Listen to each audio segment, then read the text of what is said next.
There's a voice within you, ancient, calm, and wise. It doesn't beg for your attention. It doesn't compete with the noise around you. It simply waits, in stillness, for you to remember. This voice is your intuition, the whisper of the soul, the echo of the divine. Are you listening? Intuition is not magic. It is not mystery. It is the forgotten language of the soul. Every one of us is born with this inner guidance, an unspoken compass that points us back to truth, to wholeness, to God. But in a world obsessed with logic, performance, and noise, we've stopped listening to the inner voice and started outsourcing our decisions to noise, speed, and fear. Quote, "The intuitive mind is a sacred gift and the rational mind is a faithful servant. We have created a society that honors the servant and has forgotten the gift." Albert Einstein. Intuition is not emotion, though it may come with feeling. It is not thought, though it may spark one. It is a knowing, quiet, deep, and clear. Intuition is the inner nudge you can't explain, the sudden peace that confirms a choice, the gentle alarm that warns you when something is off. It's that quiet yes or no that doesn't come from the mind. It comes from a place beyond reason, from spirit. Quote, "Your visions will become clear only when you can look into your own heart. Who looks outside, dreams. Who looks inside, awakens." Carl Jung. Why we ignore the inner voice. So why don't we hear it more often? Because we live in a world that rewards noise. We're trained to value logic above all else. We're taught to analyze, to prove, to justify. But intuition doesn't justify. It doesn't argue. It speaks and waits. The ego fears surrender. It wants guarantees. But the soul speaks in trust. So we drown it out.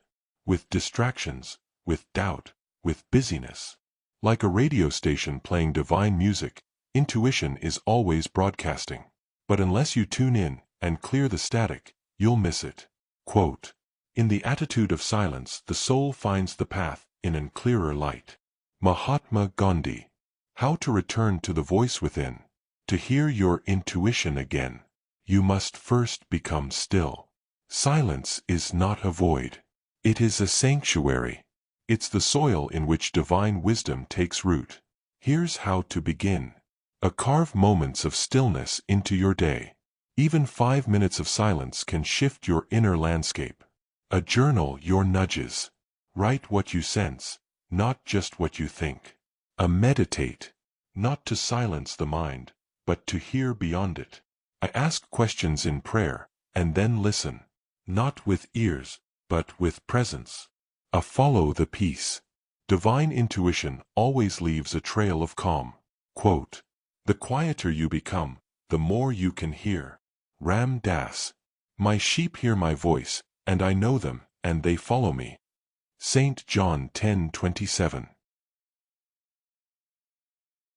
Living by intuition.